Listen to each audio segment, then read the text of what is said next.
My parents gave me the space that I needed to become curious about the natural world and about physics. I was interested in science all my life. And when I was 10 years old, I found nuclear science. I think the mystique of it, the power of it, and of course the fact that I grew up in a nuclear town. I lived in Oak Ridge, Tennessee until I was 11 years old.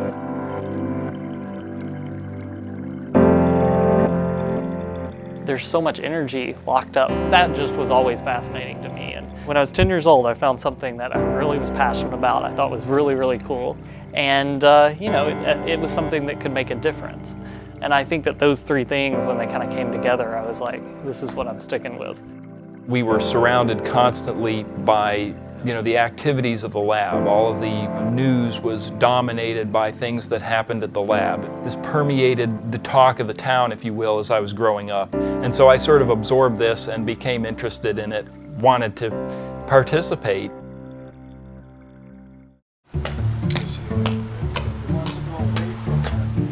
Get a picture of that. Ow!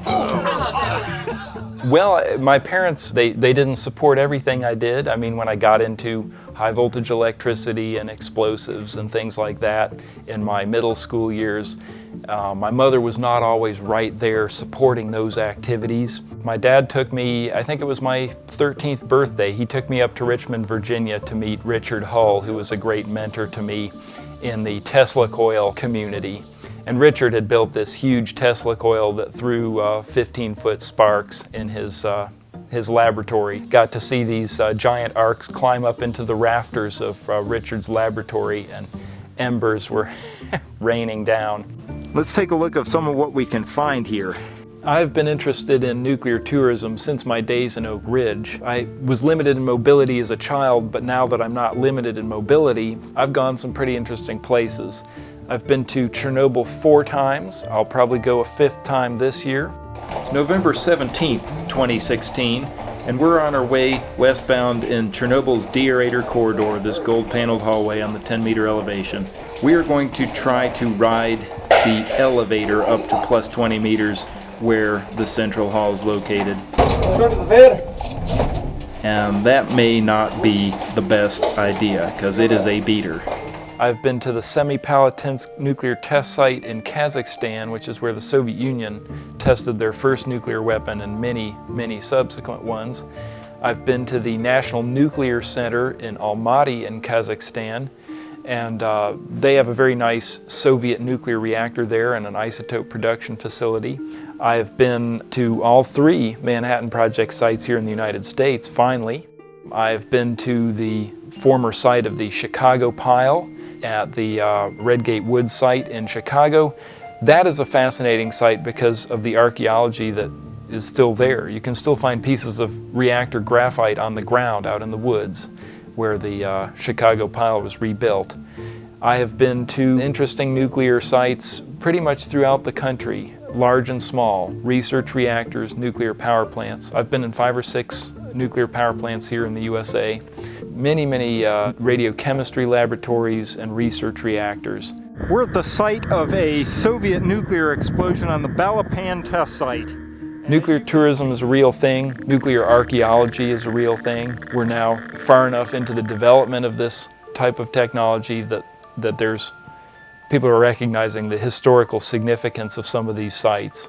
And we're moving from an idea that these sites are places nobody should ever go to being places that have a story to tell. Spasibo, spasibo. This is incredible.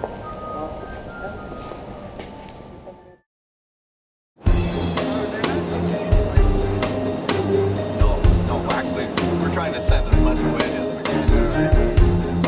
Although the commercial disposal sites are places all over the West. I have never been to Hanford here in Washington. And this was the 3rd big part of the Manhattan Project. This is where plutonium was produced. This was a factory site, essentially, for production of plutonium on an industrial scale.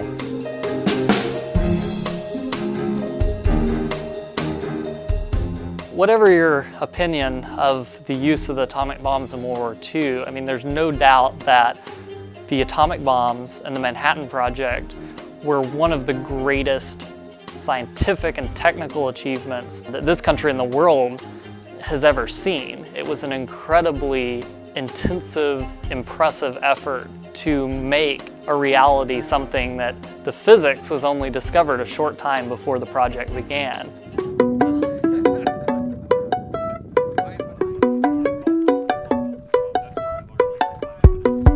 Well, I came here to Hanford to see the B reactor, look at this one Manhattan Project site that I haven't yet been to, but I also got to meet Sarah Schreiber, who is the daughter of Dr. Raymer Schreiber. She is a person who was born in Los Alamos during the war years, and her birth certificate actually points out that she was born at P.O. Box 1663 in Santa Fe. And this, of course, was the code name for Los Alamos before it had the name of Los Alamos. Being involved in a project on Dr. Schreiber is just incredibly inspiring. He really fundamentally had a hand in altering the course of human events. You know, really pioneered the field that I'm now involved in. That feeling is really indescribable. It's a very empowering feeling, and one that makes a person feel especially relevant. And so I'm very grateful for the opportunity to meet Sarah and to hear some of her stories from the early years in Los Alamos, and hear about her father, and hear her thoughts on what has happened with the legacy of his life and times. This is one of the big three Manhattan Project sites. There were numerous sites that made up the Manhattan Project, but the bomb was designed at Los Alamos.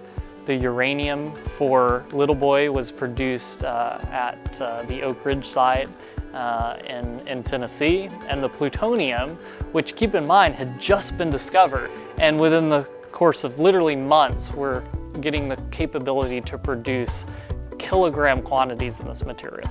An element that did not exist on Earth prior to our creation of it was produced here at this site in the reactors in the processing plants. Thanks so much.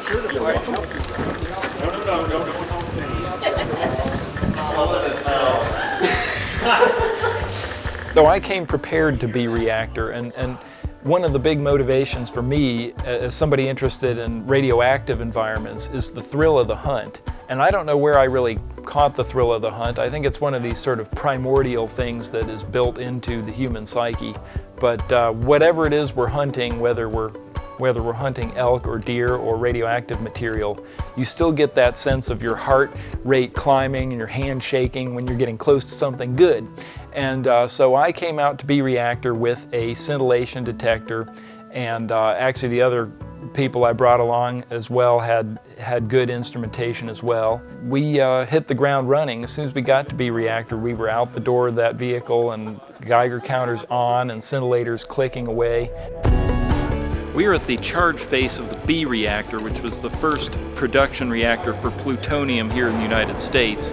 And behind me are a bunch of pressure tubes that run horizontally through a graphite block, and they carry water and they carry nuclear fuel, which is natural uranium for the most part in this reactor.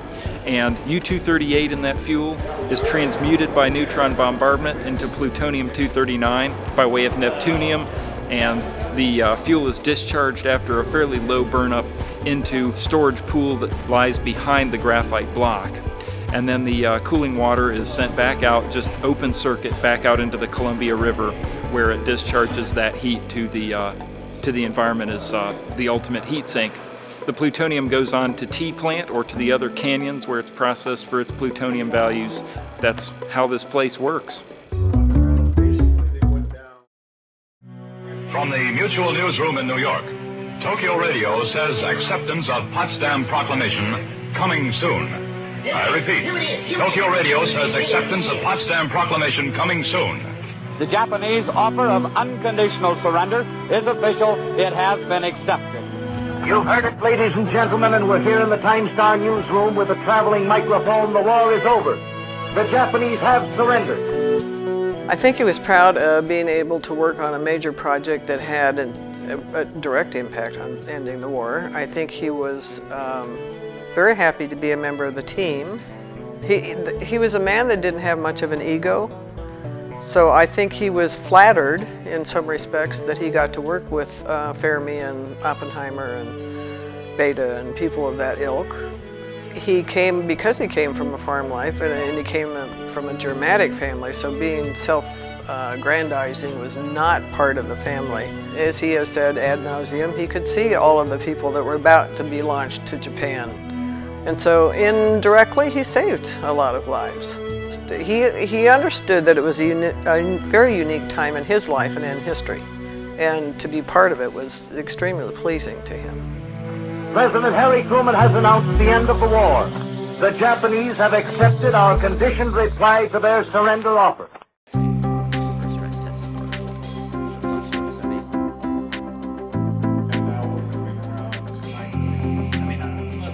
This is where the spent fuel is, out these windows. So fuel that was discharged out of the reactor went underwater, and then they would put it in pails, essentially. And under the wooden platform out there is where they would store that fuel underwater, allow it to decay a little bit before it went off to be processed for plutonium. For me, I mean, a lot of it's interesting. Of course, you know, the signatures of the history, the radioactive signatures are very interesting. But where we're sitting now, the control room of B reactor, this was the first operational full-scale nuclear reactor in history. The first one with a purpose, which was to produce, you know, large quantities of this man-made element plutonium. So for me, this building is incredibly historically interesting, incredibly important in the history of the world. I mean, if you look at it, you know, the course of human events were fundamentally changed by the material that was produced in this building that went into the Trinity test in New Mexico and of course was used over Japan with Nagasaki. So this place fundamentally changed the course of human history in a way that few other places can kind of have a similar testament to. I'm gonna pull a spectrum on it. They'll do your yearly surveys for you. Yeah, I know. I did them already. He's you know? taking care of them. Yeah. They'll do them for free. Yeah. Oh yeah. I gotta get a picture of this. Yeah. Only as long as we're allowed to keep our souvenirs, you know. When I talk about having our counters out, I'm talking about places that are cordoned off in this building. The publicly accessible areas now, they've polished the heck out of them, and they are painted in the original color scheme, and the floors are clean, and the place has been curated incredibly carefully with respect to safety.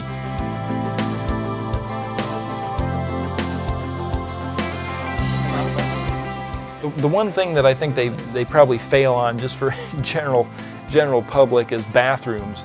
The whole thing has been disconnected from water service. Radiation is a non-issue, but if you have to use the bathroom, you may have to, you know, really think about your options.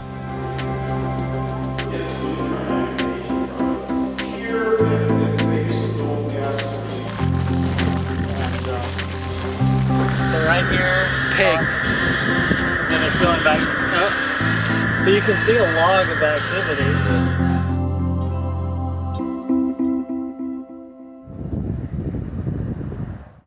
We're going to go to the, anybody want to go to the top, or are we good on this side of the reactor? It may not strike people as being particularly profound until they realize that the technology that B reactor embodies was not even known to science 5 years before it got started. This is something that went from a pilot scale plant in Oak Ridge to being production scale facilities in Hanford within a year, essentially.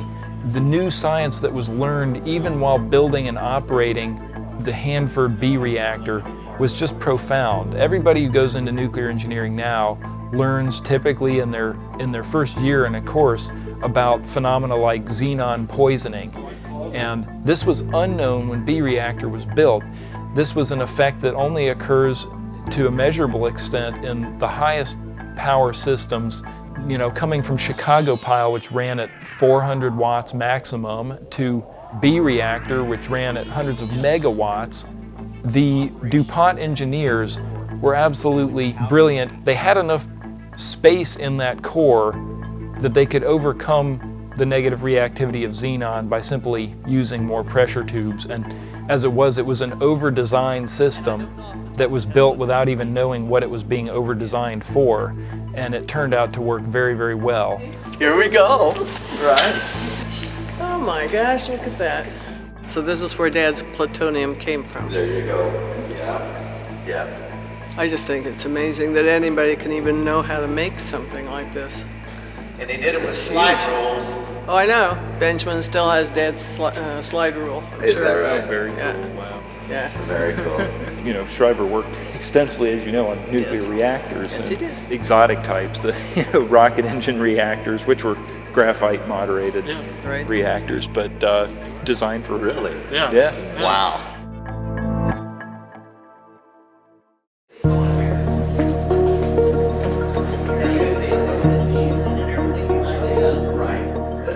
I was really pleasantly surprised by this site because while it has been attended to with respect to human safety, it has not been destroyed in the sense that all of the signatures of what happened there have been purged. We actually found a number of interesting radiation signatures with our instruments, and they paint a clear picture of what happened in different places in the building. So we found cobalt-60 in a drain, for instance, that's in the floor of the control rod drive room. I mean, for me, that's what makes it real. We also enjoyed going places in the building that, at least to me, felt like we were breaking down some barriers. But we were actually given what felt like unprecedented access to certain areas, like the top of the nuclear reactor, or the experimental area on the side of the reactor, or the fuel discharge face. We got to go in there, and I think we did sort of expand some of our boundaries by pushing into those places. We elicited some stories from the guys who were showing us around by going there. If we hadn't gone there, we wouldn't have heard about, for example, the broom handles being used to push spent fuel slugs off of the nozzles at the rear face of the reactor. The site just has so many stories to tell, and whether you're in the areas that they currently allow the public to see or whether you're in some of the other areas. But some of those behind the scenes areas really should be open to the public too, in my opinion, because the stories there are fantastic as well.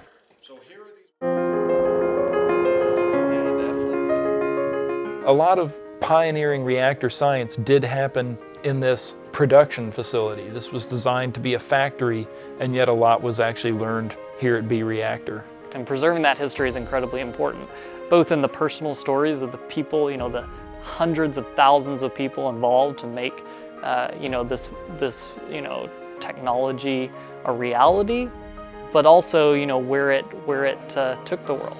The level of historical preservation, the level of intactness of that whole site, I was thinking that it would be a lot more sanitized for what they perceive to be important to a popular audience, but there was a lot to capture my attention there. I was in awe of the structure there and what has happened there and what is left for us to see today.